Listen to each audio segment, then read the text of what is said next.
UK news ಸುದ್ದಿವಾಹಿನಿಗೆ ಸ್ವಾಗತ. ವೀಕ್ಷಕರೇ, ನಾನು ಎಂ ಶಿವಪ್ರಕಾಶ್. ಎಂಪಿ ಪ್ರಕಾಶರು ಈ ರಾಜ್ಯದ ಮುಖ್ಯಮಂತ್ರಿಗಳಾಗಬೇಕಾಗಿತ್ತು. ಸಮಾಜವಾದಿ ಚಿಂತಕ, ರಾಜಕೀಯ ಮುತ್ಸದ್ದಿ ಎಂಪಿ ಪ್ರಕಾಶರನ್ನು ಕಳೆದುಕೊಂಡು ನಾವು ಬಹಳ ಅನುಭವಿಸುತ್ತಿದ್ದೇವೆ ಎಂದು ಮಾಜಿ ಮುಖ್ಯಮಂತ್ರಿ ಸಿದ್ದರಾಮಯ್ಯ ಹೇಳಿದರು. ವಿಜಯನಗರ ಜಿಲ್ಲೆ ಹೂವಿನಡಗಲಿ ಪಟ್ಟಣದ ರಂಗಭಾರತಿ ರಂಗಮಂದಿರದಲ್ಲಿ ಎಂಪಿ ಪ್ರಕಾಶ್ ಪ್ರತಿಷ್ಠಾನ, ರಂಗಭಾರತಿ, ಎಂಪಿ ಪ್ರಕಾಶ್ ಸಮಾಜಮುಖಿ ಟ್ರಸ್ಟ್ ಇವರ ಸಹಯೋಗದಲ್ಲಿ ಹಮ್ಮಿಕೊಂಡಿದ್ದ ಮಾಜಿ ಉಪಮುಖ್ಯಮಂತ್ರಿ ದಿವಂಗತ ಎಂಪಿ ಪ್ರಕಾಶರ 86ನೇ ಜನ್ಮದಿನೋತ್ಸವ. ಈ ಸಂದರ್ಭದಲ್ಲಿ ಪ್ರಕಾಶರ ಕಂಚಿನ ಪುತ್ಥಳಿಯನ್ನು ಲೋಕಾರ್ಪಣೆ ಮಾಡಿ ಅವರು ಮಾತನಾಡಿದರು. ಎಂಪಿ ಪ್ರಕಾಶರು ಬಹಳ ಬುದ್ಧಿವಂತ ರಾಜಕಾರಣಿ, ಪುಸ್ತಕ ಪ್ರೇಮಿ. ನಿರಂತರವಾಗಿ ಯಾವಾಗಲೂ ಅವರ ಕೈಯಲ್ಲಿ ಒಂದು ಪುಸ್ತಕ ಇದ್ದೇ ಇರುತ್ತಿತ್ತು. ವೈಚಾರಿಕತೆ ನೆಲಗಟ್ಟಿನ ಮೇಲೆ ವೈಜ್ಞಾನಿಕತೆಯನ್ನು ರೂಢಿಸಿಕೊಂಡು ಸಮಾಜದ ಬಗ್ಗೆ ಬಹಳ ಆಲೋಚನೆ ಮಾಡುತ್ತಿದ್ದರು ಎಂದರು. ನಾನು ಸಚಿವನಾಗಿದ್ದ ಸಂದರ್ಭದಲ್ಲಿ ಸಮಸ್ಯೆಗಳು ಬಂದರೆ ನೇರವಾಗಿ ಎಂಪಿ ಪ್ರಕಾಶರ ಬಳಿ ಬಂದು ಪರಿಹಾರವನ್ನು ಕಂಡುಕೊಳ್ಳುತ್ತಿದ್ದೆ ಎಂದು ಮಾಜಿ ಮುಖ್ಯಮಂತ್ರಿ ಸಿದ್ದರಾಮಯ್ಯ ಹೇಳಿದರು. ಪ್ರಕಾಶರು ಯಾವಾಗ ಸಿಕ್ಕರೆ ಸಾರ್ವಕಾಲಿಕ ರಾಜಕಾರಣದ ಬಗ್ಗೆ, ಸರ್ಕಾರಿ ಯೋಜನೆಗಳ ಬಗ್ಗೆನೇ ಚರ್ಚೆ ಮಾಡುತ್ತಿದ್ದೇವೆ ಎಂದರು. ಪ್ರಕಾಶರು ನನ್ನ ಮಾರ್ಗದರ್ಶಕರಾಗಿದ್ದರು. ಜಾತ್ಯತೀತ ನೆಲಗಟ್ಟಿನ ಮೇಲೆ ಸಾಮಾಜಿಕ ಕಳಕಳಿಯನ್ನು ಇಟ್ಟುಕೊಂಡು ಸಿದ್ಧಾಂತದ ಅಡಿಯಲ್ಲಿ ಬದ್ಧತೆಯನ್ನು ಕಂಡುಕೊಂಡವರು ಅವರು. ಹಡಗಲಿ ಇಂಜಿನಿಯರಿಂಗ್ ಕಾಲೇಜಿಗೆ ಎಂಪಿ ಪ್ರಕಾಶರ ಹೆಸರನ್ನು ನಾಮಕರಣ ಮಾಡಬೇಕೆಂದು ಅಭಿಮಾನಿಗಳು ಮಾಜಿ ಮುಖ್ಯಮಂತ್ರಿ ಸಿದ್ದರಾಮಯ್ಯರವರನ್ನು ಕೇಳಿದಾಗ ನಾನು ಸರ್ಕಾರಕ್ಕೆ ಪತ್ರವನ್ನು ಬರೆಯುತ್ತೇನೆ, ಅವರ ಹೆಸರಿಡಲು ಒತ್ತಾಯ ಮಾಡುತ್ತೇನೆ ಎಂದು ಹೇಳಿದರು. ಪ್ರಕಾಶ್ ಸಾಂಸ್ಕೃತಿಕ ರಾಯಭಾರಿ, ಅವರ ಪುತ್ಥಳಿಯನ್ನು ಅನಾವರಣ ಮಾಡುವ ಅವಕಾಶ ನನಗೆ ಸಿಕ್ಕಿರುವುದು ನನ್ನ ಸೌಭಾಗ್ಯವೇ ಸರಿ ಎಂದರು.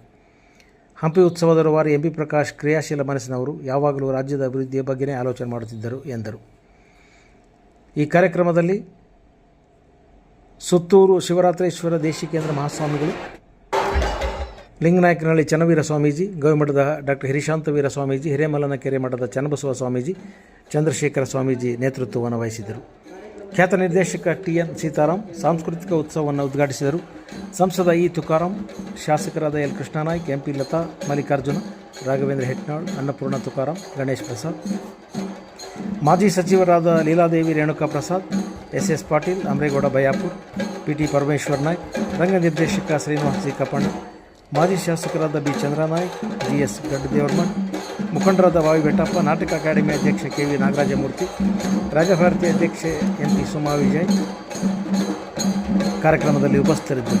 ಎಂಪಿ ಪ್ರಕಾಶ್ ಪ್ರತಿಷ್ಠಾನದ ಕಾರ್ಯದರ್ಶಿ ಶಾಂತಮೂರ್ತಿ D ಕುಲಕರ್ಣಿಯವರು ಸ್ವಾಗತಿಸಿ ಪ್ರಾಸ್ತಾವಿಕವಾಗಿ ಮಾತನಾಡಿದರು.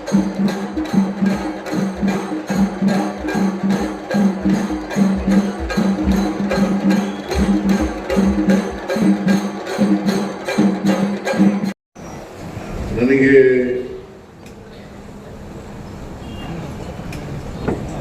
MP ಪ್ರಕಾಶ್ ಅವರ ಪುತ್ಥಳಿಯನ್ನು ಲೋಕಾರ್ಪಣೆ ಮಾಡಬೇಕು, ಮತ್ತೆ ಅವರ ಜನ್ಮದಿನೋತ್ಸವ ಕಾರ್ಯಕ್ರಮ ಹಮ್ಮಿಕೊಂಡಿದ್ದೇವೆ. ನೀವು ಈ ಕಾರ್ಯಕ್ರಮದಲ್ಲಿ ಭಾಗವಹಿಸಿ MP ಪ್ರಕಾಶ್ ಅವರ ಪುತ್ಥಳಿಯನ್ನು ಅನಾವರಣ ಮಾಡಬೇಕು ಅಂತೇಳಿ ನನಗೆ ಆಹ್ವಾನವನ್ನು ನೀಡಿದರು. MP ಪ್ರಕಾಶ್ ಪುತ್ಥಳಿಯನ್ನು ಅನಾವರಣ ಮಾಡ್ತಕ್ಕಂಥದ್ದು ನನ್ನ ಸೌಭಾಗ್ಯ ಅಂತ ಹೇಳಿ ತಿಳ್ಕೊಂಡು ಕೂಡಲೇ ನಾನು ಒಪ್ಕೊಂಡೆ. ಹಾಗಾಗಿ ಈ ಕಾರ್ಯಕ್ರಮದಲ್ಲಿ ನಾನು ಭಾಗವಹಿಸ್ತಾ ಇದ್ದೇನೆ. ಇವತ್ತು ಅತ್ಯಂತ ಸಂತೋಷದಿಂದ MP ಪ್ರಕಾಶ್ ಅವರ ಪುತ್ಥಳಿಯನ್ನ ಲೋಕಾರ್ಪಣೆ ಮಾಡಿದ್ದೇನೆ ಅಂತೇಳಿ ನಾನು ತಿಳಿಸಲಿಕ್ಕೆ ಬಯಸ್ತಾ ಇದ್ದೇನೆ. ಅದರ ಜೊತೆಗೆ MP ಪ್ರಕಾಶ್ ಅವರ 86ನೇ ಜನ್ಮ ದಿನೋತ್ಸವ ಇವತ್ತು.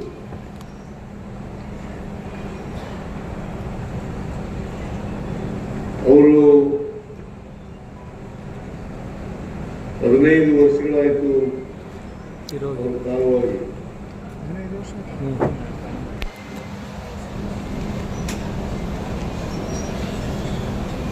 ಈಗಲೂ ಕೂಡ ಅವರು ಕಾಲವಾದಂಥ ದಿನ 70-71 ವರ್ಷ ಇರಬೇಕು ಅಂತ ಅನಿಸುತ್ತೆ. 73 ಅವರು ಸಹಾಯ ವಹಿಸಲ್ಲ.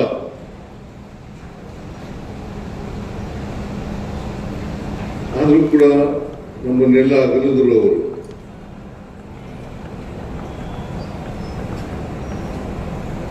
ಅವರ ಅಗಲುವಿಕೆಯಿಂದ ಅವರ ಕುಟುಂಬ ವರ್ಗದವರಿಗೆ ನಷ್ಟ ಆಗಿದೆ, ಜೊತೆಗೆ ಈ ರಾಜ್ಯಕ್ಕೆ ನಷ್ಟವಾಗಿದೆ ಅಂತಕ್ಕಂಥ ಮಾತುಗಳನ್ನ ಹೇಳಲಿಕ್ಕೆ ಬಯಸ್ತಾ ಇದ್ದೇನೆ. ನಾನು MP ಪ್ರಕಾಶ್ ಅವರು ನನಗಿಂತ ದೊಡ್ಡವರು, ವಯಸ್ಸಿನಲ್ಲಿ 6 ವರ್ಷ ದೊಡ್ಡವರು. ನನಗೀಗ ಮುಂದಿನ ತಿಂಗಳು 3ನೇ ತಾರೀಕು ಆದ್ರೆ 79 ತುಂಬ್ತದೆ.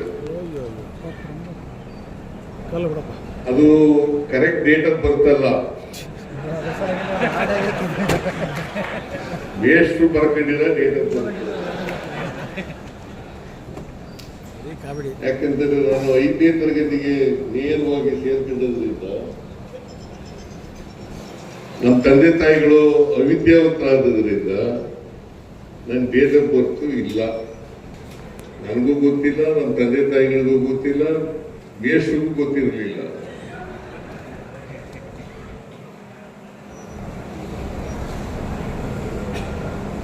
ನಾನು ಮೇಷ್ಟ್ರು ರಾಜಪ್ಪ ಅಂತ ಮೇಷ್ಟ್ರು ಆಗ ಹೆಡ್ ಮಾಸ್ಟರ್ ಆಗಿದ್ರು, ನಮ್ಮ ಊರಿನ ಶಾಲೆಯಲ್ಲಿ ಹೆಡ್ ಮಾಸ್ಟರ್ ಆಗಿದ್ರು. ಅವರು ನಮ್ಮ ಅಪ್ಪನಿಗೆ ಕೇಳಿದ್ರು, ನಿಮ್ಮ ಮಗನಿಗೆ ಎಷ್ಟು ವಯಸ್ಸಾಗಿದೆ, ಡೇಟ್ ಆಫ್ ಬರ್ತ್ ಗೊತ್ತಿದ್ದೇನೆ ಅಂತ. ಗೊತ್ತಿಲ್ಲ ಸ್ವಾಮಿ, ಸ್ವಾತಂತ್ರ್ಯ ಬರೋದು ಸ್ವಲ್ಪ ದಿನ ಅಂತ ಗೊತ್ತಿದ್ದ ಅಂತ ಹೇಳಿದ್ರು. ಹಾಗಾಗಿ ಆ ಡೇಟನ್ನು ಬರ್ಕೊಂಡು ಡೇಟ್ ಆಫ್ ಅದೇ ಡೇಟ್ ಆಫ್ ಬರ್ತ್ ಈಗ ನಂದು 3 ಆಗಸ್ಟ್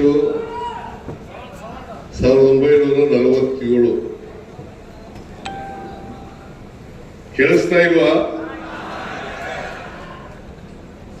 47, 1947. ಇವರು ನನಗಿಂತ 6-7 ವರ್ಷ ದೊಡ್ಡವರು.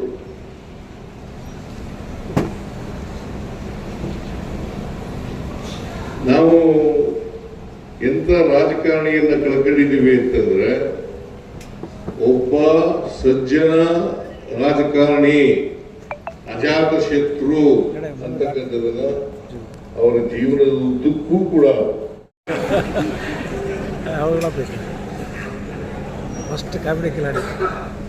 ಒಂದು ವೇಳೆ ಜಾತಿ ಮಾಡಿದ್ರೆ ಗುರುಗಳನ್ನ ದುರುಪಯೋಗ ಮಾಡ್ಕೊಂಡಿದ್ರೆ ಅವರು ಇನ್ನೂ ರಾಜಕೀಯವಾಗಿ ಎತ್ತರಕ್ಕೆ ಬೆಳೀತಕ್ಕಂಥ ಸಾಧ್ಯತೆ ಇತ್ತು ಅಂತಕ್ಕಂಥದನ್ನ ಇವತ್ತು ಹೇಳಬೇಕು. ಅವರು ಕನ್ನಡ ಮತ್ತು ಸಂಸ್ಕೃತಿ ಇಲಾಖೆ ಸಚಿವರು, ನಾನು ಹಣಕಾಸಿನ ಮಂತ್ರಿ. ದೇವೇಗೌಡರು ಮುಖ್ಯಮಂತ್ರಿ ಆಗಿರುವಾಗ ನಾನು ಹಣಕಾಸಿನ ಮಂತ್ರಿ. ಇವರು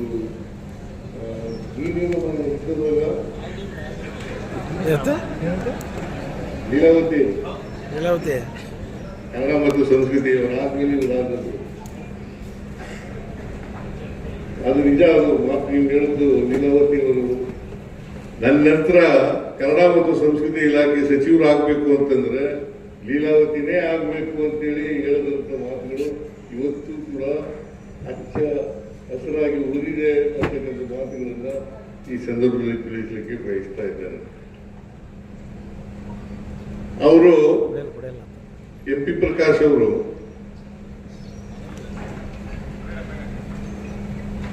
ಈ ರಾಜಕಾರಣದ ವ್ಯವಸ್ಥೆಯಲ್ಲಿ, ಇವತ್ತಿನ ರಾಜಕಾರಣದ ವ್ಯವಸ್ಥೆಯಲ್ಲಿ ಉಳ್ಕೊಂಡಿದ್ದದೇ ಬಹಳ ಕಷ್ಟ ಕೆಲಸ. ಯಾಕಂತಂದ್ರೆ ಪ್ರಾಮಾಣಿಕವಾಗಿದ್ರು. ಆ ಪ್ರಾಮಾಣಿಕತೆ ರಾಜಕಾರಣದಲ್ಲಿ ಇರ್ಲಿಕ್ಕೆ ಸಾಧ್ಯನೇ ಇಲ್ಲ ಅಂತ ಪರಿಸ್ಥಿತಿ ನಿರ್ಮಾಣ ಆಗಿದೆ. ಅಂತವರು ಇವತ್ತು ನಮ್ಮೆಲ್ಲ ಅರಿವಿದ್ದಾರೆ. ಕರ್ನಾಟಕ ಒಬ್ಬ ಒಳ್ಳೆ ರಾಜಕಾರಣಿಯನ್ನ, ಮುತ್ಸದ್ದಿ ರಾಜಕಾರಣಿಯನ್ನ ಕಳ್ಕೊಂಡಿದೆ ಅಂತಕ್ಕಂಥ ಮಾತುಗಳನ್ನ ಈ ಸಂದರ್ಭದಲ್ಲಿ ಹೇಳಲಿಕ್ಕೆ ಬಯಸ್ತಾ ಇದ್ದೇನೆ. ಚಪ್ಪಾಳೊಂದಿಗೆ ತಮ್ಮ ಸಮರ್ಪಣೆಯಿಂದ ಸಲ್ಲಿಸಬೇಕಂತೇಳಿ ವಿನಂತಿಯನ್ನು ಮಾಡಿಕೊಳ್ತಾ ಇದ್ದೇನೆ. MP ಪ್ರಕಾಶ್ ಮತ್ತು ಸನ್ಮಾನ್ಯ ಸಿದ್ದರಾಮಯ್ಯ ಅವರ ಜೊತೆಯಾಗಿ ರಾಜಕೀಯ ಜೀವನವನ್ನು ಪ್ರಾರಂಭಿಸಿದ ಅನುಭವಗಳನ್ನು ಮೆಲುಕು ಹಾಕಿಕೊಂಡಿದ್ದಕ್ಕೆ ಅವರಿಗೆ ತುಂಬ ಹೃದಯದ ಧನ್ಯವಾದಗಳನ್ನು ಈ ಸಂದರ್ಭದಲ್ಲಿ ಸಲ್ಲಿಸ್ತಾ ಇದ್ದೇವೆ.